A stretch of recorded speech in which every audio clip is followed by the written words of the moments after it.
안녕하십니까. 군설 이주석입니다.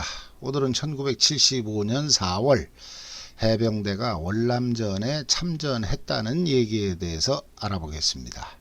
근데 제가 참전했다는 이런 표현을 쓰니까 그럼 참전한 건지 아니면 안 한 건지 애매하다는 거냐, 또 그런 설이 있다는 거냐, 이렇게 물으실 분들이 계실 것 같은데, 저는 75년 4월에 해병대가 월남에 다시 갔던 사실, 그건 명확하다는 점을 먼저 밝힙니다.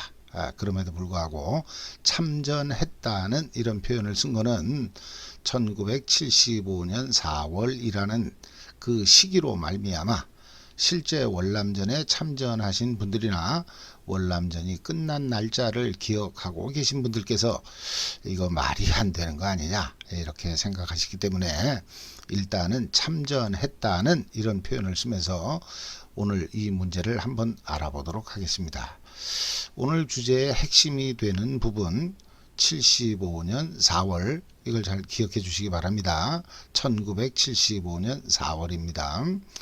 이 시기가 왜 중요하냐 하면, 대한민국 해병대가 월남전에 참전한 시기는 1965년 10월 3일, 그리고 1972년 2월 29일 부산항으로 개선했으니까 방금 말씀드린 75년 4월은 해병대가 월남에서 철수하고서 만 3년 2개월이 지난 시점, 또 해병대가 철수한 그 이듬해, 즉 1973년 3월 주월 한국군 사령부가 철수한 시기로부터도 만 2년이 넘은 시점에 해병대가 다시 월남에 갔다는 사실 때문입니다.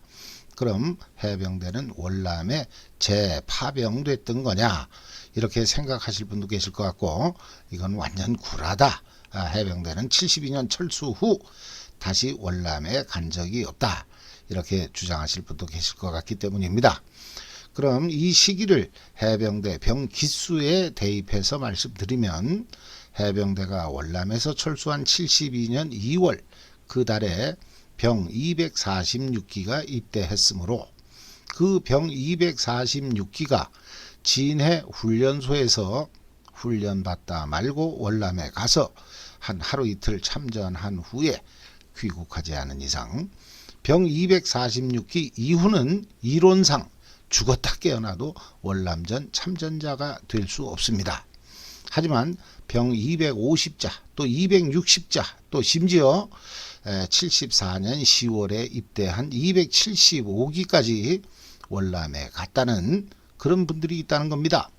월남전 청룡부대의 역사만 놓고 보면 일단 말이 안 되는 얘기입니다. 그래서 이 문제를 오늘 하나하나 자세히 알아보도록 하겠습니다. 75년 4월에 대한민국 해병대 일원으로서 직접 월남 모종의 작전에 참가하신 분이 나타나셨다는 뜻입니다. 그럼 본론을 시작하겠습니다. 먼저 월남전 막바지의 상황을 간단히 알아보겠습니다. 일단 72년 2월에 해병대 청룡부대가 철수합니다. 그리고 73년 1월에는 파리 강화협정에 따라 미군을 포함한 우리 한국군 역시나 월남에서 전부 철수합니다. 그럼 73년 봄 이후로는 월남에 외국군이 주둔하지 않았다, 이 뜻이 되겠습니다. 그런데 이 시기로부터 만 2년이 훨씬 지난 75년 4월 해병대 포항 1사단에는 아주 급하고 은밀한 임무가 하나 부여된 것 같습니다. 이름하여 십자성 작전. 즉 그때까지 월남에 남아있던 한국 교민 그리고 주재원, 외교관 등을 탈출시키기 위한 작전이었습니다. 월남은 1975년 4월 30일 패망했으니까 그럼 이 십자성 작전은 월남 패망 직전에 실시한 작전이라는 뜻입니다. 그런데 이 십자성 작전은 사실 두 개의 작전으로 나눠져 있습니다. 첫 번째 작전은 75년 4월 6일 부산항을 출항한 우리 해군의 LST 2척, 그리고 두 번째 작전은 4월 18일인가 19일 날 부산항을 출항한 역시나 우리 해군의 또 다른 LST 한 척, 이렇게 구분할 수 있습니다. 즉 십자성 작전은 LST 810, 815 이렇게 두 척이 4월 6일 먼저 출항하고 그날로부터 열흘 이상 늦은 4월 18일경에 LST 810이 부산항을 출항했다는 뜻입니다. 이 십자성 작전과 관련한 기록은 그동안 비공개 문서로 분류되어 있었으나 2006년 공개됨으로써 세상에 알려졌는데, 우리가 그동안 각종 신문이나 방송 등을 통해서 알고 있는 내용들은 전부가 방금 말씀드린 두 개의 작전 중 첫 번째 작전입니다. 다시 말하면 두 번째 작전은 아직까지 언론에 공개되지 않은 것 같다는 뜻입니다. 제가 이 방송을 준비하면서 각종 언론 보도 내용을 들여다봤습니다만 전부가 첫 번째 작전만 소개하고 있었습니다. 그렇다면 오늘 이 방송은 공개적인 자리에서는 제가 최초로 밝히는 내용이 될 것 같습니다. 자, 그러면 그동안 밝혀지지 않았던 십자성 작전의 두 번째 작전을 소개하기에 앞서서 먼저 LST 두 척이 참가한 첫 번째 작전의 개요를 간단히 설명드리겠습니다. 75년 4월 6일 월남으로 출항한 우리 해군의 LST 두 척은 4월 21일 월남의 붕타우 항에 도착했다. 각각의 LST에는 해병대 병력이 약 10명 정도, 그러면 총 20명 정도가 승함하고 있었는데, 언론 보도를 보니까 이 두 척의 LST에는 해병대를 포함한 총 269명의 병력이 승함했던 걸로 나오고 있습니다. 그런데 일부 언론에서는 이 LST 두 척이 북한함과 덕봉함이라고 밝히고 있는데, 제가 제보받은 내용은 좀 다른 것 같습니다. 즉 언론 보도대로라면 북한함은 LST-815, 또 덕봉함은 LST-808. 하지만 제가 제보받은 내용은 1차로 출항한 함정은 LST-815 북한함, 그리고 LST-810 계봉함이었습니다. LST-808 덕봉함은 2차로 출발했고, 제보자께서는 이 LST-808에 있었다는 걸로 봐서 그 일부 언론의 보도 내용은 잘못됐을 가능성이 높습니다. 단 월간조선의 보도 내용은 제가 제보받은 함정의 명칭과 일치합니다. 그런데 LST-815, 810, 또 808, 게다가 북한함, 덕봉함, 이런 함명을 쓰니까 80년대 상륙 훈련을 하면서 LST 좀 타봤다는 분들은 뭔가 좀 이상하다, 이런 걸 느끼시죠? 뭔가 좀 이상하다는 것을 못 느끼신 80년대 해병대 출신이라면 포항에서 상륙 훈련을 안 해보신 분일 가능성이 아주 높습니다. 무슨 얘기냐 하면 80년대에는 8자로 시작하는 LST가 없었습니다. 전부가 6자로 시작했죠. 제가 LST 함명을 말씀드리면 지금 5, 60대 많은 분들께서는 옛날 추억이 생각나실 것 같습니다.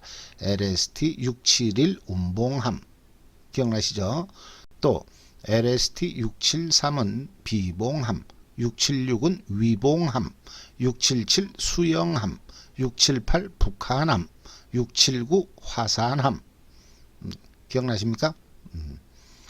자, 그럼 다시 본론으로 돌아가서 조금 전에 제가 1차로 출발한 LST 두 척이 4월 21일 월남의 붕타오항에 도착했다, 이렇게 말씀을 드렸는데, 이 붕타오항이 어디냐? 이걸 한번 알아보겠습니다. 지금 화면에서 보시는 왼쪽 지도는 북위 17도선 이남의 월남, 그리고 서쪽으로는 캄보디아, 또 서북쪽으로는 라오스를 보여주고 있습니다. 이 왼쪽 지도의 하단에 두 개의 노란색 표시를 해놨는데, 그 중에서 내륙에 있는 것이 과거 월남의 수도였던 사이공, 지금은 호치민시라고 부르죠. 그리고 동쪽 바닷가 쪽에 있는 지점이 바로 방금 말씀드린 붕타우 항구가 되겠습니다. 오른쪽 지도는 이 부분을 확대한 건데, 자세히 보시면 우측 하단에 붕타우 항구, 그리고 메콩강을 따라 올라가면 사이공 바로 옆에 뉴포트라는 항구가 있습니다. 이 두 개의 항구를 우리나라로 치면 붕타오항은 인천항, 그리고 뉴포트항은 서울의 마포나루나 잠실 정도로 보시면 될 것 같습니다. 지금은 휴전선 때문에 서해 바다에서 한강을 거슬러서 올라올 수 없지만 예전에는 서울까지 배가 올라올 수 있었듯이 월남의 붕타오항과 내륙 사이공의 뉴포트는 큰 배가 오고 갈 수 있는 그런 곳이라는 뜻입니다. 그럼 다시 십자성 작전의 첫 번째 작전 LST 815, 810의 이동 경로를 알아보겠습니다. 75년 4월 6일 부산항을 출항한 LST 815, 810은 최초 월남의 다낭을 향해서 출발했습니다. 하지만 다낭이 함락되면서 중간에 목적지를 나트랑으로 변경했고 이 나트랑마저도 함락되면서 다시 사이공으로 목적지를 변경했습니다. 그리고 4월 21일 마침내 메콩강 하구에 도착을 했습니다. 통상 월남까지 열흘에서 열하루 정도 걸리는 걸 감안하면 상당히 늦게 도착했다는 걸 알 수 있습니다. 붕타우에 도착한 LST 두 척은 6시간에 걸쳐 메콩강을 거슬러 올라갔고 4월 22일에는 사이공의 뉴포트항에 도착을 합니다. 여기서 구호품을 하역한 후 한국 교민 및 피난민 등을 태우고 사이공의 뉴포트항을 빠져나오게 됩니다. 이대용 공사를 포함한 3명의 외교관은 끝까지 남아서 일을 처리해야 했으므로 여기서 LST를 타지 못하게 되죠. 그게 결국 적화된 월남에서 5년 동안이나 수감 생활을 하는 계기가 됐습니다. 아무튼 LST 두 척은 뉴포트항을 빠져나와서 다시 최초의 기착지인 붕타오항으로 돌아가려고 했습니다만 이 붕타오항마저 함락되는 바람에 최초 월남에 올 때처럼 목적지를 바꾸게 됩니다. 화면 왼쪽 지도의 왼쪽 끝에 있는 노란색 표시, 즉 캄보디아에 인접한 푸콕섬에 피난민을 하선시키게 됩니다. 그런 다음 5월 13일 다시 부산항으로 귀국한 작전이 되겠습니다. 여기에도 많은 얘기들이 있습니다만 오늘 방송의 주제는 이게 아니라 두 번째 작전, 그러니까 LST 두 척보다 열흘 이상 늦게 부산항을 출항한 LST 808이 오늘 방송의 주제인 관계로 이상 LST 두 척의 활동은 생략하겠습니다. 자, 이상의 과정을 보시면 월남이 패망한 4월 30일 이전의 급박한 상황, 그리고 우리 해군 함정들이 목적지를 수시로 바꿔야 했을 만큼 월남이 아주 급속도로 적화되고 있는 것을 알 수가 있습니다. 이러한 과정에서 LST 808이 출발을 하게 되는데 어쩌면 이 808은 최초 계획에 없었던 출항일 수도 있겠다는 그런 생각이 듭니다. 왜냐하면 먼저 출항한 두 척의 LST에는 해병대 병력이 각각 10명 정도 승함을 했는데 반해 10여일 늦게 출발한 LST 808에는 완편된 해병대 1개 소대 병력 40여 명이 승함했다는 사실, 그리고 지금부터 설명드릴 여러 가지 정황 때문입니다.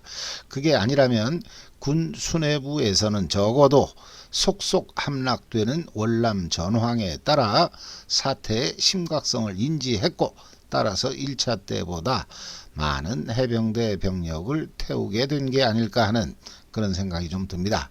그럼 이 LST 808에는 해병대 어느 병력이 타게 됐을까요? 당시 포항 1사단의 3연대에서 근무하시던 병 250자, 오늘 사연의 제보자 이분의 말씀에 따르면 이분의 성함과 정확한 기수는 제가 밝히지 않겠습니다. 아무튼 이분의 말씀에 따르면 75년 4.15 체육대회가 끝나고 아주 은밀하게 부대 편성이 시작되었다고 합니다. 4월 15일이면 4월 6일 먼저 출발한 LST 두 척이 월남 근해에 거의 도착했을 무렵이겠죠. 즉 최초 다낭에서 나트랑에서 다시 사이공으로 목적지가 변경되는 시시각각 전황이 불리해지는 급박한 상황. 이때 포항 1사단에서는 또 다른 세 번째 LST에 승함할 해병대 병력을 선발하기 시작했다는 뜻입니다. 당시 파병되는 인원은 기존에 편성되어 있는 소대를 통째로 보낸 게 아니라 사단 전체에서 병력을 선발했다고 합니다. 단 본인이 원해서 선발된 게 아니라 각 부대에서 해당 인원을 속된 말로 찍어서 새로운 소대를 편성했다고 합니다. 오늘 사연의 제보자 이분이 원래 속해 있던 대대에서만 3명이 선발됐다는 걸 보면, 그렇다면 1사단의 각 보병대대에서는 최소한 서너 명씩 골고루 아주 은밀하게 대원들을 선발했던 게 아닐까 생각합니다. 이렇게 본인의 의지와 상관없이 선발된 인원들은 4.15 체육대회가 끝나고 그 다음날인가 아니면 4월 17일 꼼뽕을 싸들고 사단 보충대로 올라갔다고 합니다. 이때까지도 이분들은 자신들이 월남에 간다는 사실을 전혀 모르고 있었다고 합니다. 단 오늘 사연을 제보해 주신 분은 이미 그 사실을 알고 있었다고 합니다. 이분은 월남에 간다는 것을 알고 본인이 직접 지원을 했다고 합니다. 아무튼 사단 보충대에 모인 인원은 장교, 소대장 1명, 그리고 이연대 출신으로 기억되는 선임하사 중사 1명, 이분은 나이가 아주 많은 분이셨는데 월남에 도착할 때까지 전혀 말 한마디 없이 완전히 넋이 나간 모습, 거의 멘붕 상태로 월남까지 가셨다고 합니다. 처자식 다 놔두고 거기다가 75년 당시에 중사였으면 그 전에 월남을 최소한 1번 아니면 2번 갔다 온 분일 것 같은데 3번째로 또 간다고 하니까 충분히 그랬을 수 있겠다. 저는 그런 생각이 좀 듭니다. 그리고 소대장 선임 하사에 이어서 3명의 분대장 하사들, 주로 하후 90자, 100자들이었다고 합니다. 또 각 분대는 분대장 포함 13명, 그러면 이 소대는 전체 병력이 41명이었다는 뜻이죠. 아무튼 사단 보충대에 집결하고 나니까 자대에서 들고 온 꼼뽕을 반납하라는 지시, 그리고 군복부터 방탄조끼를 포함한 모든 무장을 새 걸로 보급해 주더라는 겁니다. 이러면 뭔가 슬슬 불안해지기 시작하죠. 이때까지만 해도 오늘 사연의 제보자 이분을 제외한 나머지 모든 병력들은 뭐 아주 큰 특수한 훈련에 참가하는 게 아닐까, 이런 순진한 생각들을 했다고 합니다. 하지만 이분은 그때까지도 자신들이 월남에 간다는 사실을 발설할 수 없었다고 합니다. 워낙 보안을 유지했기 때문에 이걸 사전에 밝혔다가 나중에 뭔 일이 터지면 이분은 영창 갈 수 있는 거죠. 어쨌거나 첫날 사단 보충대에서 완전 아세이 무장을 주더니만 그 다음 날에는 바로 전투 치장 중인 M16 소총을 지급하더라는 겁니다. 그리고 바로 그날 오천 사격장으로 이동을 해서 기능 사격이라는 것을 실시했다고 합니다. 기능 사격. 저는 사격의 종류와 관련해서 0점 사격, 기지거리 사격, 뭐 이런 용어는 들어봤어도 기능 사격이라는 용어는 처음 들어봅니다. 이 사격은 그날 지급받은 완전 아세이 M16 소총에 총열 안에까지 잔뜩 들어있는 구리스를 빼내고 닦아서 실제 사격이 가능한 상태로 만든 다음 오천 사격장에서 실제로 총이 잘 나가냐 안 나가냐, 이런 기능만 테스트하는 그런 사격이었다고 합니다. 당시 3.1대대는 M1 소총이 편제화기였는데 이때 이분은 처음으로 M16 소총을 사격하게 되었다고 합니다. 또 특이한 것은 당시 M16 소총에 30발짜리 휘어진 탄창, 이렇게 구부러진 거 있죠. 그걸 처음 구경했다고도 합니다. 아무튼 오천 사격장에서의 기능 사격은 0점 조정이고 뭐고 다 생략하고 그냥 실탄이 제대로 발사되느냐 이것만 확인한 다음 탄 피고 뭐고 그냥 사선에 죄다 놔두고 야반도주 하듯이 부대로 복귀했다고 합니다. 이걸 보면 당시 상황이 무척 급했다는 것을 알 수가 있습니다. 아울러 10여일 전에 먼저 출발한 두 척의 LST와는 관련이 없는 나중에 급조된 파병 병력이라는 그런 느낌을 저는 지울 수가 없습니다. 사격을 마친 소대 병력은 다시 해병 버스를 타고 사단장 공관으로 이동을 했다고 합니다. 우리가 오천 사격장을 나가고 들어올 때 차량으로 이동을 한다는 것은 저는 단 한 번도 없었던 것 같습니다. 그냥 걸어서 다녔죠. 그런데 해병버스로 이동을 했다는 걸 보면 이건 아주 특혜, 그만큼 상황이 급했다는 걸 알 수가 있습니다. 아무튼 사단장 공관에서 이 소대 병력은 신고를 했고 사단장은 그제서야 이 소대의 임무를 말해 주었다고 합니다. 월남 난민을 구하러 가는 건데 상황이 그리 심각하지는 않으니까 너무 걱정들 하지 마라. 이런 격려의 말씀이었다고 합니다. 당시 사단장이면 이동용 장군, 조금 줄여서 말씀하신 것 같습니다. 어쨌든 사단본부에서 역시나 해병버스를 타고 출발을 하는데 사단의 고급 참모들이 나와서 손을 흔들더라는 겁니다. 오늘 사연의 제보자 이분은 아니 뭐 그까짓 몇십 명이 월남을 가는데 뭐 이렇게 높은 분들이 직접 나와서 손까지 흔들어 주냐, 이렇게 의아한 생각도 들었다고 하시는데 나머지 분들은 본인이 원해서 가는 게 아니니까 아무래도 죽고 싶은 심정이었겠죠. 2, 3일 전부터 그 사실을 알고 있던 분, 아니 본인이 원해서 가게 된 경우와 방금 전에 사단장으로부터 니들 목적지가 월남이라는 청천벽력 같은 소리를 들은 분들은 느낌이 하늘과 땅 차이였을 것 같습니다. 그리고서는 몇 시간 후 해병버스는 부산항 제2부두에 도착. 소대 병력은 승함하려고 했으나 당시 육군 병력들이 LST-808의 수많은 물자들을 싣고 있었기 때문에 너무 복잡한 나머지 승함을 미루고 단체로 항구 인근의 민간인 식당으로 이동을 해서 식사를 했는데 이때도 육군 헌병들이 자신들을 호위하고 있어서 대부분의 병력들은 긴장할 수밖에 없었다고 합니다. 제가 보기에는 헌병들이 호위를 한 게 아니라 혹시나 도망병이 있을까봐 그랬던 게 아닐까, 저는 그렇게 생각합니다.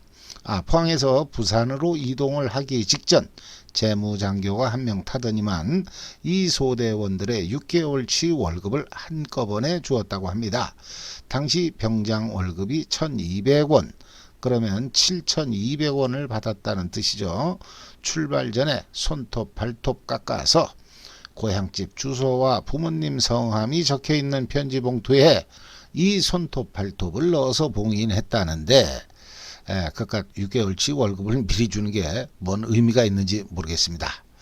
아무튼 이 소대 병력은 헌병들의 삼엄한 감시하에 식사를 마치고 마침내 LST-808에 승함하게 되었다고 합니다.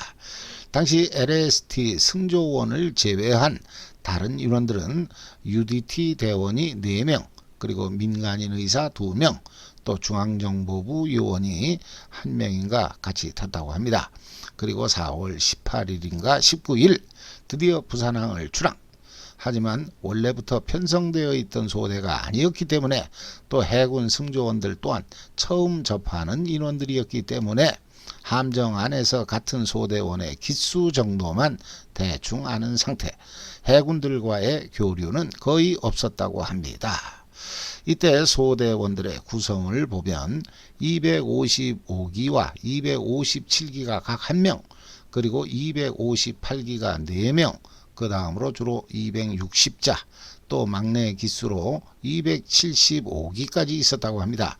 이런 소대는 LST가 대한해협을 빠져나가면서부터 서서히 함정 생활에 적응하기 시작했다고 합니다. 물론 승함 전에는 육군 헌병이 해병대 병력을 호위했던 이유, 도망자를 막기 위한 헌병들의 행동이 있었습니다만 승함 후에는 도망갈 수가 없었으니까 헌병들 역시나 없었고, 이때 출항 직전 해병대 대원 중에 한 명이 자신은 죽어도 못 간다.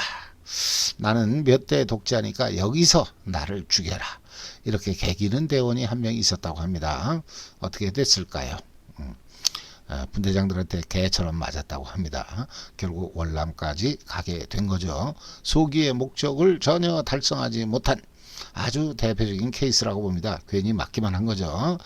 그렇게 월남으로의 항해는 시작되었습니다. 그럼 일단 해병대 원 소속 부대에서는 경험할 수 없었던 아주 꿈같은 생활이 시작되었겠죠. 잘 먹고 잘 자는 그런 생활. 식당에 들어가면 당시 이 LST-808이 21전대 소속이었는데 21전대장의 지휘 방침인가 뭐 그런 표어가 식당 벽면에 걸려 있었다고 합니다. 잘 재우고 잘 입히고 잘 먹이자. 해병대원들은 여기가 군대냐 아니면 무슨 복지시설이냐 아주 궁금했다고 합니다. 해병대에서 대대장이나 연대장 지휘 방침, 전투준비 태세 유지, 뭐 최강 공정부대, 뭐 또 상륙기습 최강부대, 육성, 또 백두산까지 로프 메고 유격대대. 맨날 이런 구호만 보다가 잘 먹고 잘 재우자 이런 걸 보면 같은 대한민국 국군이라는 그런 느낌이 안 들겠죠. 그러던 어느 날 한밤중에 LST가 정선 즉 멈춰 서더니만 총원 전투 배치 명령이 하달되었다고 합니다. 위치는 대만 해협 근처. 해병대원들은 총원 갑판 주변에 지정된 위치에서 M16 소총을 거치하고 전방을 경계하는 자세. 이건 부산항을 출발할 때부터 매일 반복적으로 실시하던 훈련이었다고 합니다. 아무튼 한밤중에 전투 배치 상태로 돌입한 해군 LST-808과 해병대 40여 명의 병력. 우리 해군 함정은 전방에 있는 세 척의 선박과 불빛 신호를 교환하고 있었는데 이때 소대장이 들려준 말은 중공 해군의 구축함이 나타났다. 쟤들이 우리를 정선시킨 거다. 여긴 공해상인데 저놈들이 지금 한판 뜨자고 하는 건지 알 수가 없다. 이런 말이었다고 합니다. 순간 상대가 구축함 같은 전투함 3척. 하지만 우리는 2차 대전 때 미군들이 쓰던 상륙함 LST. 이게 워낙 똥배가 돼서 혹시라도 중공의 영해를 침범한 건 아닐까. 대원들은 월남 땅을 밟아보지도 못하고 여기서 물고기 밥이 되는구나. 혹시라도 중공에 잡혀가서 억류되면 어떡하냐 이런 걱정을 했는데 드디어 몇 시간 만에 상황이 해제되고 LST는 다시 남쪽을 향해 항해를 계속할 수 있었다고 합니다. 이 사건과 관련해서 당시 포항의 1사단장 운전병이었던 분은 이동용 사단장이 당시 포항 시내에서 회식이 있었는데 회식 도중에 급하게 무전 연락을 받고 급거 사단본부로 복귀해서 상황 파악에 여념이 없었다는 그런 말씀도 있습니다. 이걸 보면 당시 중공 구축함과의 대치 상황에서 군 최고 상층부 또는 외교부서에서는 중공 측과의 교신을 통해서 상황의 설명 같은 게 있지 않았나 싶습니다. 결국 일촉즉발의 상황은 별다른 충돌 없이 해제되었다고 합니다. 그리고 4월 29일 마침내 월남 근해에 도착했다고 합니다. 4월 29일이면 먼저 출발한 두 척의 LST가 사이공의 뉴포트항을 빠져나온 지 사흘째 되는 날. 그러면 사이공의 상황은 훨씬 더 심각했겠죠. 우리가 그동안 사진에서 많이 본 장면, 미 대사관 옥상에서 마지막 헬기가 떠나는 장면이라든가 지금 배경화면으로 보시는 월맹군 T-54 탱크가 월남 대통령궁 담장을 밀고 들어오는 장면, 이런 게 4월 30일의 모습이니까 LST-808의 목적지인 사이공은 이미 완전히 적화된 상태라고 보는 게 맞을 것 같습니다. 탄손루트 공항은 그 며칠 전에 이미 적의 수중에 떨어졌죠. 따라서 LST-808은 붕타오항이라든가 또는 사이공 뉴포트항으로의 진입을 포기하고 월남 근해에서 미 7함대와 같이 대기하다가 다시 부산항으로 철수한 작전이 바로 십자성 작전의 마지막 단계가 되겠습니다. 작전의 경과를 종합해 보면 1단계 두 척의 LST는 오늘은 여기서 자세히 설명드리지 않았습니다만 분명히 적진 한가운데까지 들어가서 상륙한 다음 아주 위험한 작전을 수행한 게 맞는 것 같습니다. 또 함정의 승조원이 아닌 LST당 각 10명 정도의 해병대원들이 부두에서 수행한 임무, 그리고 50마일에 이르는 메콩강 수로에서 목숨을 건 작전을 수행한 건 분명하다는 게 제 생각입니다. 하지만 두 번째 작전에서의 LST-808은 월남에 상륙한 적이 없고 함정 주변에 대한 특별한 위해 세력이 없었는 바, 이걸 전투행위, 즉 참전 경력으로 보기에는 약간은 무리가 있다. 저는 그런 생각이 좀 듭니다. 그렇다고 이분들의 고생을 아주 무시한다는 건 절대 아닙니다. 아무튼 이 세 척의 LST가 수행한 십자성 작전, 여기에는 400여 명의 해군 승조원 그리고 60명 정도의 해병대 병력이 있었는데, 이 작전과 관련해서 훗날 본인들을 참전유공자로 인정해 달라는 여러 탄원 또는 국회의원을 통한 여러 움직임이 있었다고 합니다. 해군 예비역들 중에는 이 당시 참가했던 분들의 모임도 있는 것 같습니다. 하지만 국방부의 회신은 해외 파병 또는 해외 참전이라 하면 6개월 이상 파병 또는 해외에서 참전한 분들에게만 인정된다. 따라서 십자성 작전에 참가한 군인들은 참전 유공자 대우를 받을 수 없다는 답변이었다고 합니다. 근데 제가 오늘 이 방송을 하게 된 이유는 사실 몇 달 전에 월남전에 참전하신 분으로부터 한 통의 전화를 받았는데, 아니 월남전이 끝난 게 72년인데 어떻게 75년에 월남에 가서 월남 참전 유공자가 되었으며 수당을 받는다는 것이냐, 이건 무슨 사기 아니냐, 이런 내용이 있었습니다. 그런데 며칠 전 당시 실제로 참가하신 분과 연락이 돼서 이 의문에 대한 시원한 답을 들을 수 있었기 때문에 그걸 여러분들께 알려드리기 위해서 오늘 방송을 준비했던 겁니다. 다시 말하면 75년도 월남 폐망 직전에도 월남에 간 해병대원들이 있었다. 단 그들은 월남 참전자로 인정받지 못했다. 따라서 참전 유공자니 참전 수당이니 하는 그런 게 전혀 없다. 포상이나 금전적인 혜택이 있었다면 한국으로 복귀한 다음 일주일짜리 포상휴가 그리고 해군에서 2만 원인가 수당이 나온 것밖에 없다고 하십니다. 제가 보기에는 이 2만 원마저도 정상적인 승함 수당이 아니었을까, 저는 그렇게 생각을 하는데, 아무튼 참전 유공자니 참전 수당이니 이런 거는 전혀 없다는 점을 거듭 밝힙니다. 그러니까 아니 그 기수가 월남에 갔다는 게 말이 돼? 이런 의심은 더 이상 없으셨으면 좋겠습니다. 아울러서 LST 그 두 번째로 간 거 808에 타신 분들께서 무슨 월남에 상륙해서 뭐 밀림에 들어가서 뭐 이런 얘기 완전 구라죠. 이런 것도 많은 것 같은데 이런 것도 좀 없었으면 좋겠습니다.